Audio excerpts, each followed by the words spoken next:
আমি মধুমিতা চলে এসেছি মধুস কিচেনে।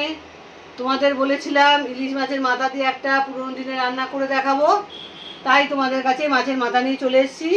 আমি তৈরি করব ইলিশ মাছের মাথার টক। হ্যাঁ, কী কী উপকরণ লাগে সেটা তোমাদের দেখিয়ে দিই। প্রথমে লাগবে সর্ষের তেল, ফোড়নের জন্য শুকনো লঙ্কা আর সর্ষে,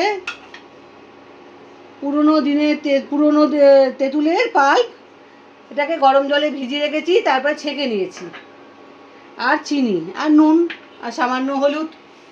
আমি এবার রান্নাটা শুরু করি। তোমরা দেখো পুরো ভিডিওটা কিন্তু দেখে তোমরা রান্নাটা করে খেও, কেননা এটা পুরোনো দিনের রান্না। আমি আমার শাশুড়ির কাছে এটা রান্নাটা শিখেছি।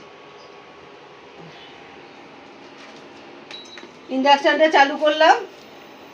প্রথমে মাছের মাথাটা ভালো করে ভেজে নিতে হবে।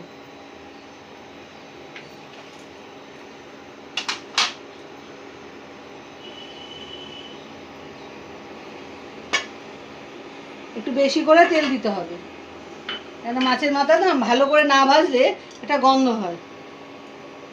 সে তেলটা গরম হোক, তারপরে মাছের মাথাগুলো ছাড়ব।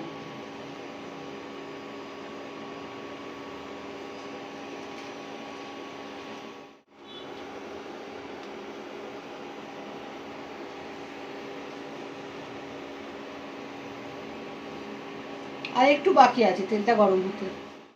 এবার মাছের মাথাগুলো ছেড়ে দিলাম।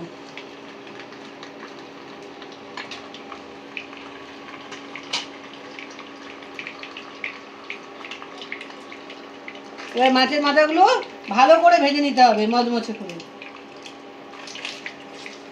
মাছের মাথাগুলো ভেজে তোমাদেরকে দেখাচ্ছি আবার। দেখো বন্ধুরা, মাছ ভাজা হয়ে গেছে। এইরকম মচমচে করে ভাজতে হবে, লাল করে। এবারে মাছগুলো তুলে নিই। আর একটা কথা বলি, এই দেখো কত তেল বেরিয়েছে। এই মাছ ভাজার তেল কিন্তু তোমরা খেতে পারো। ইলিশ মাছের তেল তো গরম ভাতে খুব ভালো লাগবে খেতে। এই দেখো এরকম লাল লাল করে ভাজবে। এবার মাছটা তুলে নিচ্ছি। আর এত তেলে কিন্তু মাছের টক হবে না। তেলটা ঢেলে নিয়ে অল্প তেলে মাছের টকটা করবো।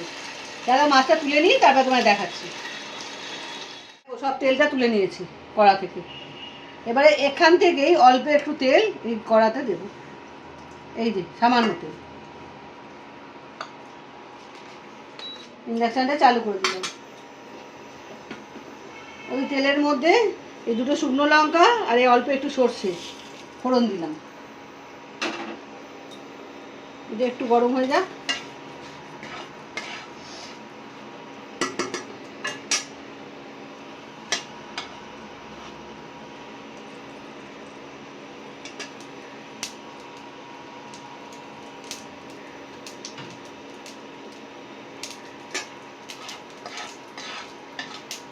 এই যে এইবার এই তেঁতুলের ছাঁকা পাল্পটা আমি দিয়ে দিচ্ছি।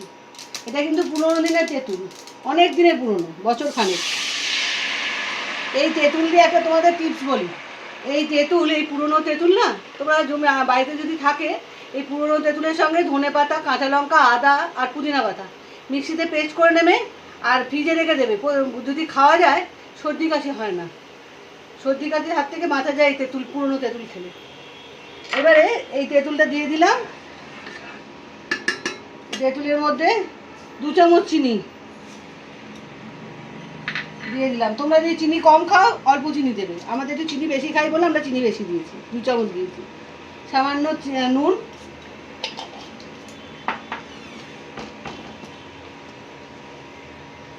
সামান্য হলুদ।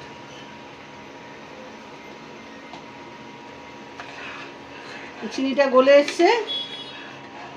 এবারে মাছের টুকরোগুলো দিয়ে দেবো। ভেঙে ভেঙে দেবে। হ্যাঁ, এইবারে ভেঙে দেবে, তাহলে আর অসুবিধা হবে না।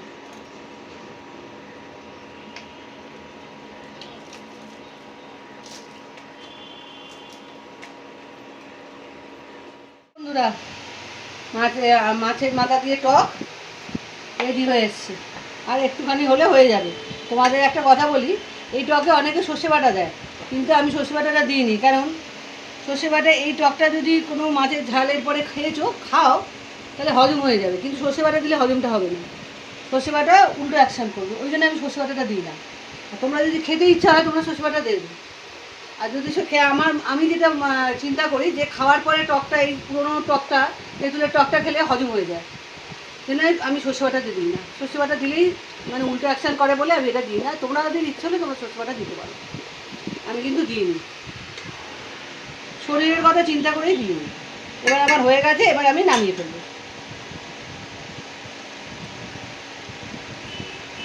আমি ইন্ডাকশানটা এবার অফ করে দিলাম।